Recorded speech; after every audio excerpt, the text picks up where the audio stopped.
বাবু সাদাকাতিল ফিতরি, ফিতরের সাদাকা। ফিতরের সাদাকা বলতে রমাজানের দীর্ঘ এক মাস সিয়াম রাখার পরে যে ফিতর, ফিতর মানে ভেঙে ফেলে দেওয়া, অর্থাৎ সিয়াম ভাঙ্গার যাকাত, সিয়াম ভাঙ্গার যাকাত, যেটাকে যাকাতুল ফিতর হিসেবে মানুষ বলে থাকে। عن ابن عمر رضي الله عنهما قال فرض رسول الله صلى الله عليه وسلم زكاة الفطر। ইবনে ওমর রাদিয়াল্লাহু আনহুমা থেকে বর্ণিত, তিনি বলছেন আল্লাহর রাসূল সাল্লাল্লাহু আলাইহি ওয়াসাল্লাম যাকাতুল ফিতরকে ফরজ করেছেন। ফরজ মানে ফরজ করেছেন। সাআম মিন তামরিন আও সাআম মিন শাইরিন,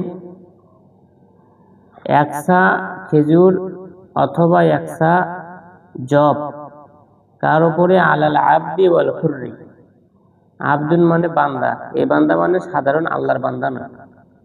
আব্দু মানে হচ্ছে মানুষের যে গোলামি করা, আগে যে দাস দাসী ক্রয় বিক্রয় হতো, সেই দাসের উপরে, ওয়াল হুররি এবং স্বাধীন ব্যক্তির উপরে, যেমন মালিক স্বাধীন, ওয়া যাকারি ওয়াল উনসা নারী এবং পুরুষের উপরে, ওয়া সগীর ওয়াল কাবিরি ছোট এবং বড়র উপরে, মিনাল মুসলিমিনা তারা কিসের অন্তর্ভুক্ত হবে? মুসলমানের। তাহলে মুসলমানের সব ক্যাটাগরির মানুষের উপরেই যাকাতুল ফিতর ফরজ। ও আমারও বিহা আন তুআদ্দা, আর এই যাকাতের ব্যাপারে আদেশ করেছেন তিনি যে আন তুআদ্দা ক্বাবলা খুরুজিন নাস ইলা সালাত, মানুষের সালাতের দিকে বের হওয়ার পূর্বে এটা কি করা হবে? আদায় করা হবে। সালাতে যাওয়ার আগে কি করতে হবে? আদায় করতে হবে। ওয়ালি ইবনে আদি ওয়া দারাকুতনি বিইসনাদিন যায়িফ, একটা যায়িফ সনদে বর্ণিত আছে, আগনুহুম আনি তাওয়াফি ফি হাযাল ইয়াউম, যে এই দিনে তাওয়াফ থেকে তাদেরকে তোমরা মুখাপেক্ষী করো। আগনুহুম, ঠিক আছে, তাদেরকে তোমরা মুখাপেক্ষী করো। চাওয়া থেকে তাওয়াফ, তাওয়াফ করা মানে ঘোরাফেরা করা। তো সাধারণত মানুষ ভিক্ষা করার জন্য ঘোরাফেরা করতো, এটাই নীতি ছিল। এখন আবার নতুন এবং ডিজিটাল হওয়ার পরে কি এক জায়গায় বসে থাকে আর মানুষেরা কি দিয়ে দিয়ে যায়। কিন্তু ভিক্ষাবৃত্তির নিয়ম আগে ছিল, তোমরা শুরুর দিকে যদি খেয়াল করে দেখবে মানুষের দ্বারে দ্বারে কি যাওয়াটাই ছিল কি নিয়ম। وعن أبي سعيد الخدري رضي الله عنه قال كنا نعطيها في زمان النبي صلى الله عليه وسلم نعطي, অর্থাৎ আমরা প্রদান করতাম রাসূল সাল্লাল্লাহু আলাইহি ওয়াসাল্লামের সময়ে সাআম মিন তুআম, একসা খাদ্য, আও সাআম মিন তামরিন, একসা খেজুর, আও সাআম মিন শাইরিন, একসা জব, আও সাআম মিন জাবিবিন, অথবা একসা কিসমিস। এটা আমরা একসা একসা করে কি করতাম?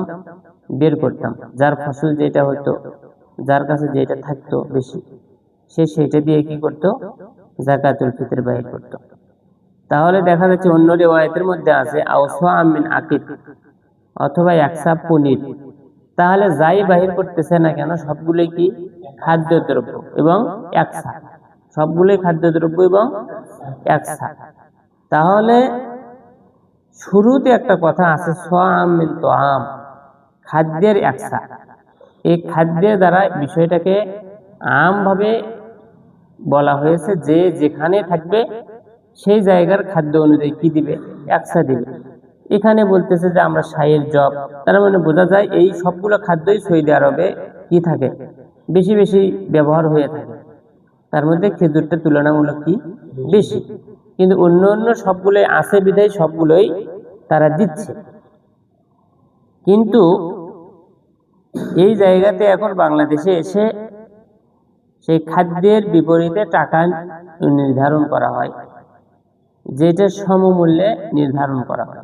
অথচ আমরা যদি হাদিসগুলোর মধ্যে দেখি সবগুলোই দিতে বলছে পয়সা করে একসা, অথচ সবগুলোর দাম কি একরকম? খেজুরের দাম যদি একসা, একসা সমান সমান ধরো তোমার আমাদের বাংলাদেশি চেকুন চালের প্রায় 3 কেজি হয়। সা হচ্ছে কোনো ইয়ে নয়, সা হচ্ছে একটা মাপকাঠি যেটা দিয়ে মাপে মানুষ। যেমন একটা 1 কেজির একটা কি আছে তোমার হচ্ছে 1 কেজির মনে করো একটা পাথর আছে, ওই 1 কেজির পাথরে তুমি যদি ভুট্টা তুলে দাও, কয়টা ভুট্টা হবে? 3টে 4টে 1 কেজি ভুট্টা। যদি তুমি আপেল তুলে দাও 7টা 8টা, যদি তুমি মনে করো ওই যে বড়াই তুলে দাও অনেকগুলো, যদি তুমি একটা পেঁপে তুলে দাও একটাই 1 কেজি পার। তার মানে তোমার পাথরটার তো নির্দিষ্ট কোনো কি নেই, সংখ্যা বলে দিতে পারতেছে কি না। তার মানে ওই পাথরে বিভিন্ন রকমের জিনিস ধরতে পারে। আবার তুমি যদি 1 কেজির তুলা মেলাগুলো তুলো, তা ওই পাথর নয়, এটা মূলত একটা হচ্ছে কাতি, একটা কি কাতি। তো কাতির মধ্যে তুমি যদি বেশি নিচের দিকে ঢুকে যায়, এরকম তুমি যদি ছোট ছোট ছোট ছোট ওজন আছে যেগুলো, এমন জিনিস যদি তুমি বেশি তোলো, ওটার 5 কেজি ওজন আসতে পারে। আর ওই 1 কাতির মধ্যে তুমি যদি তুলা তোলো, যদি ঠেসে ঠেসে যদি তুলা তোলো, কতখানি উঠতে পারে? 1/2 কেজি উঠুক, তাই না? ধান উঠলে 3 কেজি উঠতে পারে, কিন্তু ওখানে তুমি যদি মধু দাও, মধুর ওজন কি বেশি, তাহলে মধুর ওজন বেশি হবে। কিন্তু সেই কাতিতে কিশমিশ দাও, খেজুর দাও, শাইল দাও, পনির দাও, যেটাই দাও, দিতে হবে কতখানি? 1 ছা।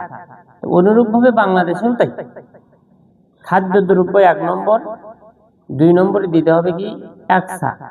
এখানে কোনো হিসেব করে নাই যে খেজুর যদি দেই, খেজুর দিতে বলছে, কোন খাদ্য দিতে বলছে নির্দিষ্ট কোনো কি নেই, খাদ্য নেই। এতগুলো খাদ্যের কথা এই জন্য বলা আছে যে সচরাচর যে খাদ্য তোমাদের মধ্যে কি প্রচলিত, সেই খাদ্যটা কি করতে হবে? দিতে হবে। তাহলে সেই খাদ্য নিলে, এখন আল্লাহ রাসূল এই কথা বলে দেননি খেজুরের দাম যদি 300 টাকা কেজি হয়, তাহলে 1 ছাড় ধরে 2.5 কেজি যদি আসে, তাহলে কত হচ্ছে? 750 টাকা। তাহলে এখন তোমার 750 টাকা হলে 1 ছা। এদিকে তোমার মনে করো 2.5 কেজি তোমার শাইরের দাম হলো তোমার কতখানি? 350 টাকা। 1 ছা শাইরের দামই কত? 350। তাহলে সেই হিসেবে তোমার শাইর দেওয়া লাগবে কতখানি? 2 কেজি হিসেবে। 1 কেজিতে ওজন মূল্যে যদি তুমি যাও, কিসে যাও? মূল্যে যদি যাও, তো মূল্যে তো যাওয়া চলবে না, একেবারে মাপ ওইটাতেই রাখতে হবে। বর্তমান সময়ে যেটা মাসালা যেগুলো নিয়ে আসে, টাকাতে নিয়ে আসে, এই টাকাতে নিয়ে আসে তখনই যখন আর কিসের দিকে তাকায়?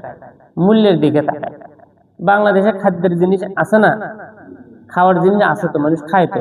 তো তোআম শব্দ বলা আছে মানে আমাদেরকে খাদ্য দিতে হবে, এটা একেবারে স্বচ্ছ এবং নিরাপদ মাসালা।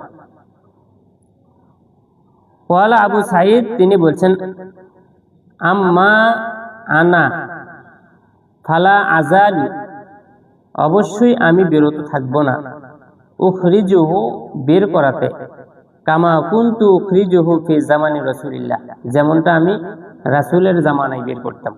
তার মানে 1 ছা। এবং খাদ্যদ্রব্য এবং 1 ছা, রাসূলের যুগে যেমনটা আমি করছি এখনো আমি সেটাই করব, এর বিপরীতে করব না। এর একটা ঘটনা আছে, এক সাহাবী তোমার অন্য অঞ্চলে গিয়ে সেই জায়গাতে দেখা যাচ্ছে কি গমের দামটা কি বেশি। ওই যে কথাটা বললাম, মূল্য যদি তুমি নির্ধারণ করো, তাহলে 1 ছা খেজুরের দাম যদি হয় তোমার 2000, তাহলে মনে করো এখন 1 ছা গমের দাম তোমার হলো 4000। 1 ছা গমের দাম 4000 আর 1 ছা খেজুরের দাম 2000। তাহলে এখন যদি তুমি খেজুর দাও 1 ছা আর গম দাও 1 ছা, মূল্যে তোমার কোনটা বেশি গেল? গমের দাম বেশি গেল। ওই জন্য ওই সাহাবী গিয়ে নির্ধারণ করে দিছে যে গমের দাম যেহেতু বেশি, সুতরাং গম এখন তুমি কি দাও? অর্ধ ছা দাও। তাহলে অর্ধ ছা যদি হয়, তাহলে অর্ধ ছা মানে 2000, ওই খেজুরের সমমূল্যে কি চলে আসলো। এই সাহাবী গিয়ে মূল্য নির্ধারণ করে দিছে। তখনই আবু সাঈদ খুদরী রাদিয়াল্লাহু তাআলা আনহু তিনি বলছেন, মূল্য নির্ধারণ করে আমি রাসূলের যুগে যাকাতুল ফিতর বাহির করিনি, এবং 1 ছায়ের বিপরীতে অর্ধ ছাও আমি কি করিনি? বের করিনি। সুতরাং আমি সেটাই বের করব যেটা রাসূলের যুগে আমি কি করেছি? বের করেছি। সেটা কি? খাদ্য 2 নম্বর হচ্ছে একসা। কোনটার দাম বেশি কোনটার দাম কম কতখানি কি হলো ওইটা আমার দেখার দরকার নেই। ওয়ালি আবু দাউদের বর্ণনায় আছে লা উখরিজু আবাদান ইল্লা সাওয়ান, ওই যে আমি কখনো একসা ছাড়া বের করবই না। লা উখরিজু আবাদান, আমি কখনো বের করব না, ইল্লা সাওয়ান মানে একসা ছাড়া, একসা ব্যতীত আমি কখনো বের করব না। ওয়ান ইবনে আব্বাস রাদিয়াল্লাহু আনহুমা ক্বালা ফরাযা রাসূলুল্লাহ সাল্লাল্লাহু আলাইহি ওয়াসাল্লাম যাকাতুল ফিতরি, আল্লাহ রাসূল সাল্লাল্লাহু আলাইহি ওয়াসাল্লাম যাকাতুল ফিতর ফরজ করেছেন।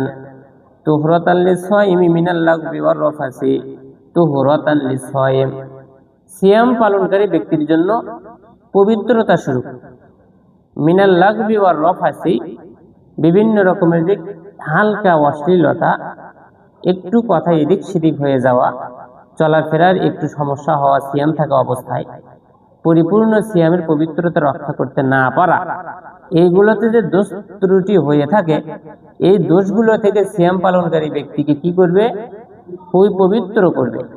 ওয়াতুমাতাল লিল মাসাকিন, এবং মিসকিনদের জন্য এটা কি খাদ্য স্বরূপ। তাহলে এক যাকাতুল ফিতরের 2 ফায়দা, যে দিচ্ছে তার ফায়দা কি, তাকে পবিত্র করতেছে। 2 নম্বর যাদেরকে দিচ্ছে তাদের ওই হাদিস চলে গেল আগনুহুম আনিত তাওয়াফি ফি হাযাল ইয়াউম, এই দিনে তোমরা তাদেরকে মানুষের কাছে চাওয়া থেকে কি রাখো, বিরত রাখো। তো মিসকিনদের জন্য এটা খাদ্য স্বরূপ।